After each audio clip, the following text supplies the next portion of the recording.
But you see, when I first went to the United States, this is what made me work very hard. In the United States, they didn't want the Canadians to come. Why was that? Because they said, we have our own talent, we don't need Canadian import. And I said, if you're good enough to do it, then you're good enough to stay, and I'm not leaving. And so I would watch what they would do, and then I would go in my room, do it once, then I would go out and I'd make it better, and they didn't give you a better chance than that. So it was a matter that you had to do. Of course, then after a while they appreciate, they say, oh, you learn very quickly. You have to. Yeah. They don't give me a chance. They give their people a chance. Yeah, of course, because you're from foreign, yeah. And I was very proud, a proud Canadian girl, and I thought, well, it's very simple. I suppose you just go out there and you do it, and it'll be okay. And when you know it, you don't realize that you could fail. Yeah. After a year or so, you're going to think back. You just go. And then I think how good it was that I didn't have all that experience in what bad things could happen, because I didn't fear. No, so I did it. Yep. And I was proud of myself because I represented Canada in the States. And I thought, Canadians are very good. As good as the Americans, and maybe better. And now they treat me like one of them. It's okay. You're all Lucy. Mm-hmm. And then Canada turned and said, you're a traitor, you left our country and you got to the States. And I went, what? I mean, what is this? And they were mean to me. Yeah. And that was before Canadian content. So a few other artists left, and then they have Canadian content where they have to play a certain amount of Canadian product. I said, if I didn't leave, and others, then you wouldn't have Canadian content. And I said, that's why all of you can stay home today and get played. I said, would you have had the courage to leave home and go to the States and, you know, to work amongst these people who didn't want you there? So I said, I think you should be nice about this. But for a long time, you'd go to the States and say, we don't want the Canadians here. I'd go home and they'd say, you're a traitor, you left your country. And I used to think, where's the fairness? They have to be proud in one way, because you made it in America. I said, I am me, I'll make my own way.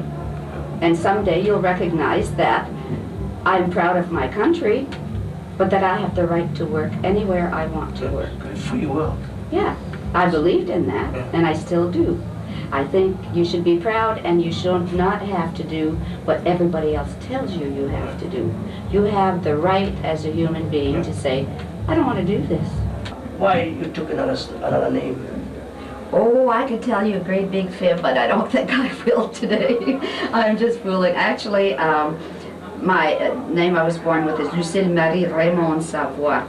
And in the days when I started, everyone had to change their name. Their last name at any rate, sometimes the first name also. So they decided that it should be Starr. They said, someday you will be a star, and so we will change it to Starr. And my mother always said perhaps it was a good idea. She said, if you go under the name Lucille Starr and it's bad, then they won't know Lucille Savoie did it.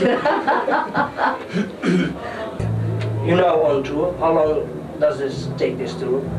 Well, I will be done. The last date will be May 20th or 21.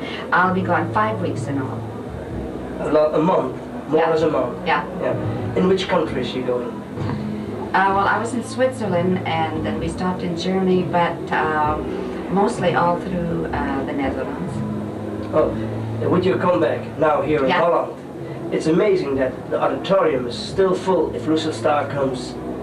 Isn't it wonderful? I always think, oh, last night was wonderful, so many people, it was, you know, full, and, well, you know, God bless you people. You've treated me so well. You've given me the chance to see many, many things that I never would have been able to see, because you've bought so many of the records, and you're kind. You still come to see if, I think sometimes they come to hear the songs, sometimes they come to see if I could still sing, and for many different reasons, I suppose, but every night it's a full crowd. It's such a great feeling.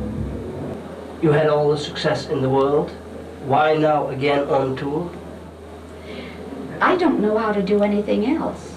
I don't mind housework, but I have others that do that sometimes, and my family is grown up. I've done it so many years that I have the chance to go home and I do the normal things a wife does, and then I have the chance to go on the road and I sing and I can be the vedette or whatever. So I have the best of both worlds. It's great. The French song, Yeah. you wrote the words yourself? I translated the words. They were the French song actually was an old PD tune, public domain, and it was from the song When It's Lamplighting Time in the Valley. And there were some words to it that I had learned, but there was no translation or anything that I did. Tonight, an hour on stage, giving Yeah. all you got. Is it difficult? No, sometimes, I'll tell you, sometimes you're very tired and you say, oh, how will I do this? I'm so tired tonight, or I don't feel well. But when the music starts, then everything is okay. If you have a headache, it's gone. If your back hurts, it's gone. If you're not feeling well, it's gone. If you're worried about something, it's gone. Because the music starts, and for that one moment, you're doing what you feel is really good for you. And I have no fears.